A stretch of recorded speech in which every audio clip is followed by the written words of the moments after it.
जहाँ पर जिनसू नाम का एक आदमी जो कि एक cult organization the new truth का लीडर है, वो लोगों को समझा रहा था कि कैसे काफी अरसे से कुछ अजीब सी चीज जो कि एक एंजल है लोगों को एक फ्यूचर प्रिडिक्शन देती है, जो कि प्रिडिक्शन थी उनकी डेथ की। और उसी टाइम और डेट पर कुछ अजीब से डीमंस आते हैं और उस इंसान को मार देते हैं। इसी सब के दौरान उस कैफे में एक आदमी बैठा था जो कि बहुत ही ज्यादा परेशान लग रहा था। वो टाइम टू टाइम अपने मोबाइल पर टाइम चेक कर रहा था और जैसे ही 120 होते हैं 3 डीमंस वहाँ पर आकर उसे मारने की कोशिश करते हैं। ये आदमी वहाँ से भागकर बाहर निकलता है पर वो 3 डीमन उसका पीछा करते हैं और उसे बहुत ही बेरहमी से मार देते हैं और थोड़ी ही देर बाद वो तीनों डीमंस गायब हो जाते हैं। अब हम देखते हैं एक डिटेक्टिव को जो कि अपने दोस्त के साथ क्राइम सीन पर आता है। सारे ऑफिसर्स उसे बताते हैं कि कैसे यहाँ पर हमें कोई भी सबूत नहीं मिला।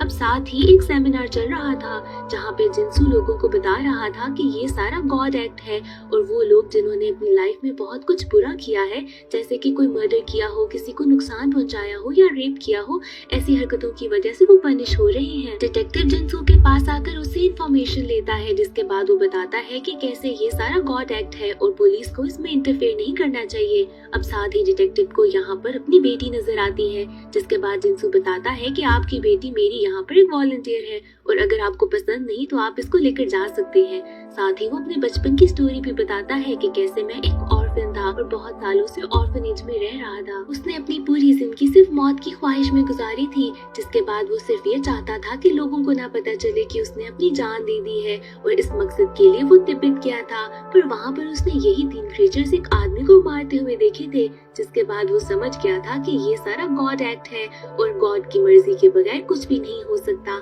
इसके बाद उसने अपनी पूरी जिंदगी सिर्फ इसी मकसद में लगा दी कि ये लोगों को बता सके कि उन्हें अच्छे काम करने चाहिए और बुरे कामों से रुक जाना चाहिए। जिनसू डिटेक्टिव को बताता है कि आपकी बेटी ने मुझे बता दिया कि आपके साथ क्या हुआ था, कैसे एक ड्रग एडिक्ट ने आपकी बेबी को मार दिया। क्या ये सही बात नहीं कि 6 साल के बाद ही वो आजाद हो गया और कैसे आप और आपकी बेटी अभी तक जिंदगी में बहुत उदास हैं। डिटेक्टिव भी दिल ही दिल में उसकी बात से एग्री कर रहा था। इसके बाद हम देखते हैं एक औरत को जिसका नाम पार्क है। वो अपने घर जाती है रात को तो उसके बच्चे उसकी बर्थडे सरप्राइज के लिए एक केक लेकर आते हैं और साथ ही एक वीडियो बना रहे होते हैं। यहाँ पर अब अचानक से एक प्रेडिक्शन होती है जहाँ पर एक एंजल आकर पार्क को बताती है कि कैसे 5 दिन बाद ठीक 3 बजे उसकी डेथ हो जाएगी। इसके बाद हम लोग ऑनलाइन एक आदमी को देखते हैं जो कि एरोहेड ऑर्गेनाइजेशन का मेंबर था।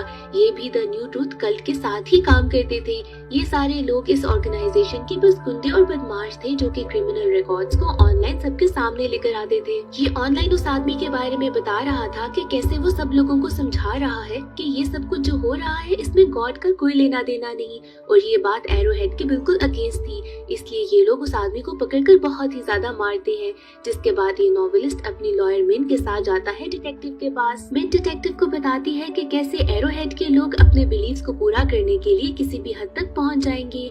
इसके बाद मिन को कॉल आती है पार्क की जो बताती है कि कैसे प्रेडिक्शन के टाइम उसके बेटे ने एक वीडियो बना ली थी जिस वीडियो को जिनसू ने भी देखा था और इसके बाद जिनसू ने उससे कोलैबोरेट करने के लिए कहा था कि जब 5 दिन के बाद तुम्हारे पास डीमंस आएंगे तो हम उस सारे इंसिडेंट को लाइव स्ट्रीम करना चाहते हैं। अगर उसने ये सारा इंसिडेंट लाइव स्ट्रीम करने दिया तो जिनसू उसे 3 बिलियन पॉन्ड देगा और उसके बाद अगर डीमन उसे मारे या ना मारे उसके पास पैसे तो रहेंगे। और वो इसलिए मिन के पास आई थी कि अगर वो मर जाती है तो वो 3 बिलियन पॉन्ड उसके बच्चों तक पहुंच सके। मिन को पहले तो ये सारी चीज बिल्कुल ही फेक लग रही थी, जिसके बाद वो एग्री कर लेती है कि मैं तुम्हारी मदद करूंगी और इसके बाद ये लोग जिनसू से मिलने के लिए जाते हैं। मिन जिनसू से कहती है कि ये चीज डील होनी चाहिए कि इन लोगों की आइडेंटिटी किसी के सामने ना जाए और जिनसू इस बात से एग्री कर लेता है। जिसके बाद वो पार्क से कहता है कि मुझे बताओ तुमने लाइफ में ऐसा क्या किया है जिसकी वजह से डीमंस तुम्हारे पीछे आ रहे हैं। पर यहाँ पर मिन कहती है कि तुम्हें इस चीज का जवाब देने की कोई जरूरत नहीं। इस सब में मिन डिटेक्टिव को भी इन्वॉल्व कर लेती है। डिटेक्टिव मिन से पूछता है कि तुम इसके बच्चों के साथ क्या करोगी। मिन बताती है कि मैं इन्हें इनके कजन के पास भेज दूंगी। अब डिटेक्टिव का जो फ्रेंड था वो एरोहेड को फॉलो करता था और इसीलिए उसने पार्क और उसके बच्चों की इंफॉर्मेशन ऑनलाइन लीक कर दी थी। जिसके बाद पार्क कॉल करती है मिन को और बताती है कि कैसे सारे लोगों को उनकी इंफॉर्मेशन मिल चुकी है।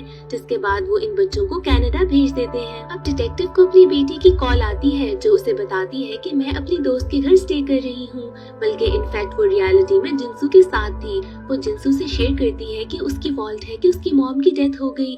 अब यहाँ पर वो बताती है कि कैसे उस दिन उसे अपने डैड के पास जाना था कुछ डिलीवर करने के लिए, बट वो बहुत लेट हो गई जिसकी वजह से उसकी मॉम को जाना पड़ा। और ऐसे ही रास्ते में एक ड्रग एडिक्ट ने उसकी मॉम को मार दिया और ये सारा ब्लेम वो खुद पे लेती थी। ये सब सुनने के बाद जिंसू डिटेक्टिव की बेटी को अपने साथ लेकर जाता है और वहाँ पर वही ड्रग एडिक्ट था जिसने उसकी मॉम को मारा था। अब डिटेक्टिव की बेटी को बहुत गुस्सा आता है और वो जाकर उस ड्रग एडिक्ट को बेहोश कर देती है। जिसके बाद जिंसू उसके साथ मिलकर दोनों मिलकर उसे जला देते हैं। अब इसके बाद डिटेक्टिव की बेटी को बहुत ही ज्यादा सुकून मिलता है कि उसकी माँ की मौत का बदला ले चुकी है वो। अगले दिन उसकी डेड बॉडी मिल जाती है जो कि पूरी तरीके से जली हुई थी। और ये सारी चीज जब न्यूज पर आती है तो डिटेक्टिव को पता चल जाता है कि ये वही आदमी था जिसने उसकी बीवी को मारा था।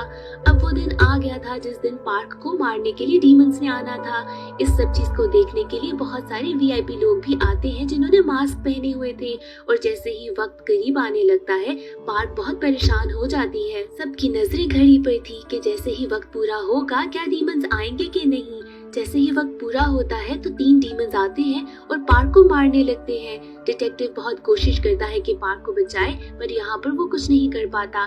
डीमंस उसे जोर से गिराते हैं और वो बेहोश हो जाता है। पार्क की डेथ के बाद तो सारे लोग समझ जाते हैं कि ये गॉड विल ही है और इसके बाद सब इस बात पे यकीन करने लगते हैं। जब डिटेक्टिव की आंख खुलती है तो वो देखता है कि उसकी बेटी भी घर पर नहीं पहुंची। इसके बाद डिटेक्टिव जब बाहर निकलता है तो देखता है कि पूरा शहर कितना ही ज्यादा सुनसान है। हर कोई इस चीज से डरकर अपने घर में बंद हो चुका था। जिसके बाद जिंसू के साथ ऑनलाइन एक इंटरव्यू होता है जहाँ पर वो सब लोगों से कहता है कि अपनी जिंदगी वापस नॉर्मल तरीके से जीना स्टार्ट कर दो, घरों से बाहर निकलो, बट हमें सारे काम अच्छे करने हैं क्योंकि ये सब सिर्फ उन्हीं के साथ होता है जो कि अपनी लाइफ को बुरे तरीके से गुजारते हैं और बुरे काम करते हैं। अब डिटेक्टिव नोट करता है कि जिंसू की इंटरव्यू वीडियो में उसके पीछे उसकी बेटी की जैकेट भी लटकी है और उसे पता चल जाता है कि उसकी बेटी जिंसू के साथ ही होगी। यहाँ पर लैपटॉप पर उसे कुछ फाइल्स रिसीव होती हैं जहाँ पर वीडियो में वो देखता है कि कैसे उसकी बेटी ने उस ड्रग एडिक्ट पर अटैक किया था। उसे समझ नहीं आती कि जिंसू ने उसे ये वीडियोस क्यों भेजी होंगी। इसके साथ ही एरोहेड का वही मेंबर दोबारा से लाइव आकर बताता है कि कैसे वो सारे लोग भी बुरे हैं जो कि इस सब चीजों में इंटरफेयर कर रहे हैं, जैसे कि मिन क्योंकि उसने उन बच्चों को बाहर भेज दिया। और जिस दिन पार्क के साथ ये सब हो रहा था तो डिटेक्टिव ने भी उन डीमंस को रोकने की कोशिश की थी, इसलिए ये सारे लोग भी बहुत बुरे हैं। ये सब देखते साथ ही मिन समझ आती है कि एरोहेड के लोग तो उसे नहीं छोड़ेंगे। जिसके बाद वो फौरन घर जाती है और अपनी मॉम से कहती है कि पैकिंग करें, हमें इस जगह को छोड़कर फौरन जाना होगा। वहाँ पर मिन को अपने नाम पर एक कुरियर मिलता है जिसमें कुछ डॉक्यूमेंट्स थे। उस डॉक्यूमेंट्स के अकॉर्डिंगली जिंसू ने 14 साल पहले ही ये सब चीजें एक्सपीरियंस की थी।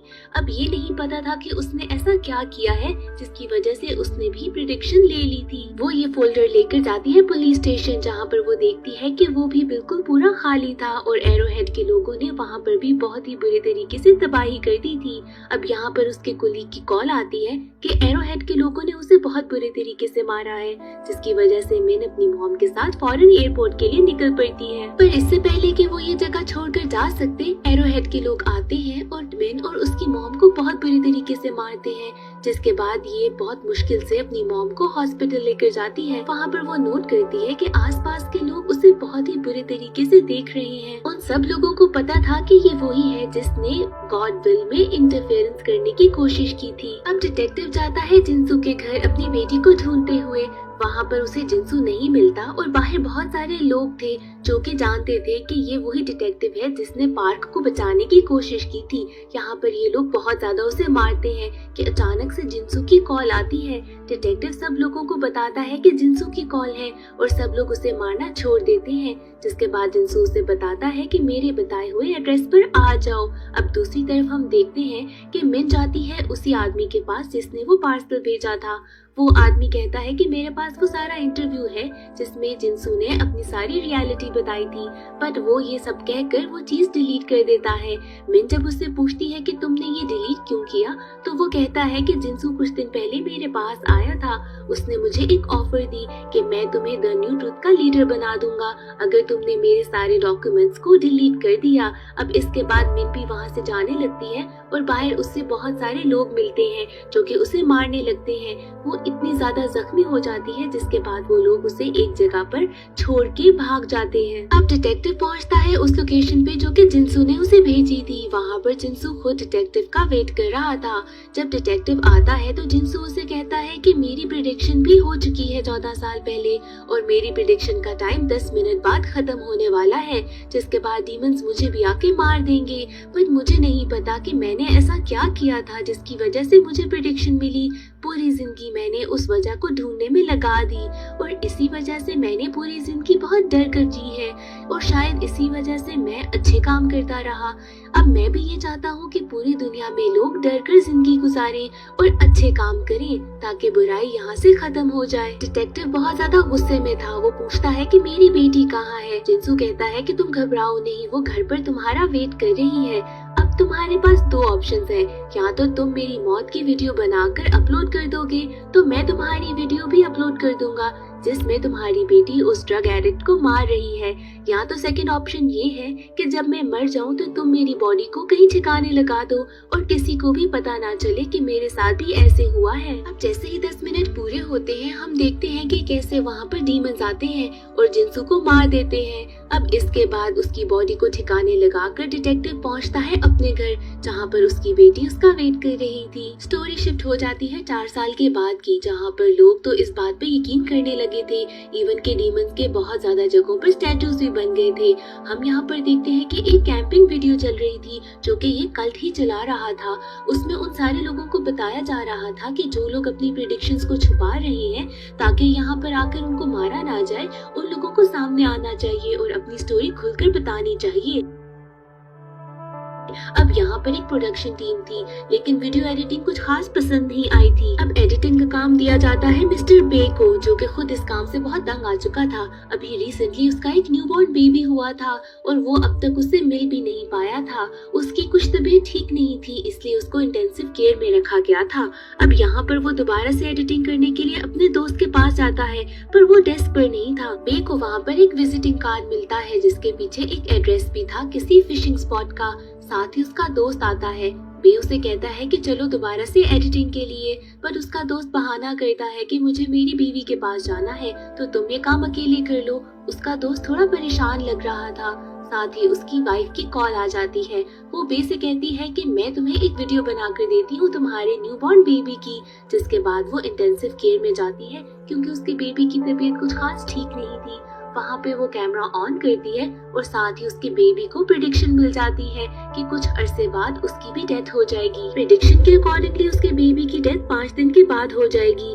अब यहाँ पर बे को उसकी फ्रेंड की वाइफ की कॉल आती है जो बताती है कि काफी दिनों से उसका हस्बैंड कुछ अजीब बिहेव कर रहा था। अब ये सुनने के बाद बे उसी फिशिंग स्पॉट के एड्रेस पे जाता है जहाँ पर उसे नजर आता है कि उसका दोस्त रो रहा था। वो उसको आवाज देता है तो उसका दोस्त भागने लगता है। अब यहाँ पर बे अपने दोस्त को पकड़ता है तो वो रोने लगता है और बताता है कि कैसे उसे भी कुछ अर्से पहले एक प्रेडिक्शन हुई थी। वो ये नहीं चाहता था कि न्यू ट्रुथ कल्ट के लोगों को पता चले कि उसको भी प्रेडिक्शन मिली है क्योंकि उसकी डेथ के बाद ये लोग इसकी फैमिली को बहुत तंग करेंगे। इसीलिए इसने इस फर्म को कांटेक्ट किया था ताकि इसके मरने के बाद ये लोग इसकी बॉडी को कहीं छुपा दें और इसकी फैमिली को पता ना चले और ये लोग तो खुद सारे प्रूफ मिटाकर कोई बहाना बना देंगे। अब साथ ही टाइम अप होता है और डीमंस आकर बे के दोस्त को मार देते हैं। साथ ही सूडो फर्म के लोग आते हैं और यहाँ इसकी बॉडी और सारे प्रूफ को मिटा देते हैं। एक प्रोफेसर आता है और बे से कहता है कि यहाँ पर अब जो कुछ भी हुआ था तुम इस बात को भूल जाना। ये लोग बे को बेहोश करके एक सुनसान सी जगह पर छोड़ आते हैं। बे को होश आता है तो वो एक हॉस्पिटल में था। यहाँ पर उसकी वाइफ उसे कॉल करके अपने पास बुलाती है। बे जब उसके पास आता है तो उसे पता चलता है कि उसके न्यूबॉर्न बेबी को भी प्रेडिक्शन मिल चुकी है। दूसरी तरफ न्यू ट्रुथ कल्ट के लीडर भी उस सीन पर पहुँच जाते हैं जहाँ पर लेक पर बे के फ्रेंड को मारा गया था। वहाँ पर उन्हें सूडोलो फर्म का कार्ड मिलता है। यहाँ पर एक लड़की आकर लीडर को बताती है कि कैसे उन्हें एक और सिनर का पता चल गया है। ये लोग उस सिनर के पास जाते हैं ताकि उसकी भी वीडियो बना सके। वो सिनर इनको बताता है कि यहाँ पर मैं भी एक सुडोलो फर्म के साथ काम कर रहा था, क्योंकि मैं भी चाहता था कि मेरी मौत के बाद ये लोग सारे प्रूफ मिटा दें। इसके बाद न्यू ट्रुथ कल्ट के लोग एक मीटिंग बुलाते हैं ताकि इस चीज को डिस्कस किया जा सके। यहाँ पर मीटिंग में कल्ट के लीडर को पता चलता है कि सुडोलो फर्म की ओनर है लॉयर मिन। ये वही लॉयर थी जिसको पहले इन लोगों ने मार दिया था, पर वो मरी नहीं थी, जिंदा है। यहाँ पे कल्ट के लीडर को लगता है कि मिन तो गॉड का मजाक उड़ा रही है, इसलिए इस नई फर्म के सारे लोगों को पकड़कर लेकर आना है। दूसरी तरफ बे को बहुत परेशानी थी। वो अपने ऑफिस जाता है और उसी प्रोफेसर को ढूंढने की कोशिश करता है जिसने उस क्राइम सीन के ऊपर उससे सब कुछ भूल जाने को कहा था। यहाँ पर बहुत मुश्किलों से उसे एड्रेस मिलता है और वो उससे मिलने के लिए जाता है, क्योंकि उसे ये बात समझ नहीं आई थी, क्योंकि अगर प्रेडिक्शन सिर्फ उन लोगों को मिलती है जिन लोगों ने गुनाह किया था, तो उसके न्यू बॉर्न बेबी को कैसे प्रेडिक्शन मिल गई। यहाँ पर प्रोफेसर बे को बताता है कि ये बात बिल्कुल गलत है और सिर्फ सिनर्स ही को प्रेडिक्शन नहीं मिलती। बे यहाँ पर प्रोफेसर से कहता है कि मुझे आपकी मदद की जरूरत है। जिसके बाद ये लोग मिलते हैं लॉयर मिन से। मिन उसे बताती है कि कैसे ये सारा काम जिनसू ने बहुत साल पहले स्टार्ट किया था, पर 4 साल पहले उसकी भी मौत हो चुकी थी। सब लोगों को लगता है कि सिर्फ सिनर्स के साथ ही ये होता है, और इस बात को प्रूव करने के लिए कि ये सब कुछ गलत है, उन्हें बहुत ही अच्छे प्रूफ की जरूरत है। मिन यहाँ पर बे से कहती है कि अगर वो अलाउ करे तो ये लोग उसके बेबी की लाइव ब्रॉडकास्ट कर सके, ताकि सारे लोगों का डाउट क्लियर हो, क्योंकि ये सिर्फ सिनर्स के साथ नहीं हो रहा।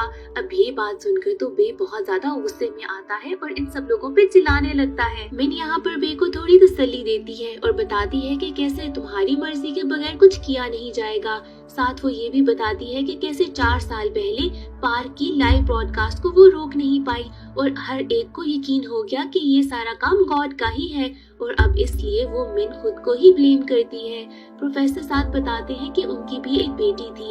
ये दोनों बीच पर जा रहे थे, जहाँ पर रास्ते में उसकी बेटी को प्रेडिक्शन हुई कि वो 30 सेकंड्स के बाद मर जाएगी। उसे अपनी बेटी की चेहरा अभी भी याद है कि वो उसे शायद कुछ बताना चाहती थी, पर इससे पहले उसकी डेथ हो गई। दूसरी तरफ सुडोलो फर्म के एक आदमी को न्यू ट्रुथ कल्ट के लोग उठाकर ले जाते हैं, जिसके बाद उसे बहुत ज्यादा मारते हैं। एंड पर आकर वो प्रोफेसर का नाम और एड्रेस बता देता है, जिसके बाद एरो हेड के लोग प्रोफेसर के घर पहुंच जाते हैं और उसे पकड़कर एक अलग जगह पर ले जाते हैं। यहाँ पर उसकी लोकेशन खोली जाती है ताकि पता चल सके कि वो कहाँ गया था। इसके बाद यहाँ का लीडर एरो हेड कहता है कि इसको मार दो, जिसके बाद प्रोफेसर को मार दिया जाता है। नेक्स्ट एरो हेड का टारगेट था मिन, पर मिन उनसे पहले ही वहाँ से चली गई थी और वो सारा कुछ वहाँ से इरेज करके निकली थी। इसके बाद बे अपनी बीवी को बताता है कि कैसे वो कुछ लोगों से मिला था और अब वो उसकी बेबी की लाइव ब्रॉडकास्ट करेंगे ताकि लोगों को पता चल सके कि सिर्फ सिनर्स के साथ ये नहीं होता। यहाँ पर उसकी वाइफ बहुत ज्यादा रोती है। बे अपनी वाइफ को समझाता है कि अगर ऐसा ना हुआ तो वो इसको एक एक्सीडेंट की तरह दिखा देंगे। अब नेक्स्ट डे बे देखता है कि टीवी पर दिखा रहे हैं कि न्यू ट्रुथ कल्ट के लोगों ने प्रोफेसर को मार दिया है। साथ ही टीवी पर इस फर्म के बारे में भी बता दिया जाता है। अब ऐसे ही बे कॉल करता है मिन को और बताता है कि कैसे प्रोफेसर को मार दिया गया है। मिन बे से कहती है कि वो अपनी वाइफ के साथ ही रहे। जब वो अपनी वाइफ को कॉल करता है तो उसकी वाइफ अपने बेबी को लेकर न्यू ट्रुथ कल्ट के लोगों के पास जा रही थी, क्योंकि वो जानना चाहती थी कि उसके बेबी के साथ ऐसा क्यों हो रहा है। बे की वाइफ जब वहाँ के लीडर के पास जाती है और उसे वो वीडियो दिखाती है जहाँ पर उसकी बेबी की प्रेडिक्शन हुई थी, तो वो बहुत ही ज्यादा ब्लैंक हो जाता है और कहता है कि इन्हें हर केस के बारे में नहीं पता चलता। जिसके बाद वो वीडियो लेकर बाकी सारी टीम के पास जाता है। वहाँ पर डिस्कशन होती है कि अगर ये वीडियो वायरल हो गई तो लोगों को उन पर यकीन नहीं रहेगा कि कैसे एक बेबी के साथ भी ये सब कुछ हो रहा है। जिसके बाद वो बेबी को बे की वाइफ से अलग करने की कोशिश करते हैं। न्यू ट्रुथ कल्ट की बिल्डिंग में बहुत सारे रिपोर्टर्स भी पहुंच जाते हैं, क्योंकि समझ नहीं आ रही थी कि हो क्या रहा है। यहाँ पर अचानक से एक आदमी आता है और कहता है कि 10 मिनट के अंदर उसकी प्रेडिक्शन पूरी होने वाली है। यहाँ पर बहुत ही ज्यादा अफरा तफरी मच जाती है, जिसका फायदा उठाते हुए बे और मिन अंदर जाते हैं और बे की वाइफ और बेबी को छुड़ा के वहाँ से भागने की कोशिश करते हैं। इसके बाद मिन इन्हें एक घर पे लेके जाती है जहाँ पर एक आदमी होता है जिसको 3 साल पहले प्रेडिक्शन मिल चुकी थी। यहाँ पर मिन बे से कहती है कि इनको अब कोई ना कोई डिसीजन लेना होगा। अगर ये लोग वीडियो सब लोगों को दिखा देते हैं तो लोगों को कई हद तक इन पर यकीन आ जाएगा, पर इस काम के लिए उन्हें वीडियो को बहुत ज्यादा वायरल करना होगा ताकि ज्यादा से ज्यादा लोगों तक पहुंच सके। वो आदमी जिनके घर ये लोग गए थे इन्हें बताता है कि कैसे वो पहले बहुत ही ज्यादा ऑनलाइन काम किया करता था और अगर उसने अपने चैनल पर ये वीडियो अपलोड की तो बहुत सारे लोगों तक पहुंच जाएगी। मिन बे को बताती है कि डेमोन्स्ट्रेशन के लिए इनके पास कोई अच्छी जगह नहीं, इसलिए इनको यहीं पर कहीं पास करनी पड़ेगी। यहाँ पर हमें एक बहुत ही बड़ी चीज पता चलती है कि जिस इंसान के घर ये लोग आकर रह रहे थे कि वही था जो पहले एरोहेड के लिए यहाँ पर लाइव वीडियोस किया करता था।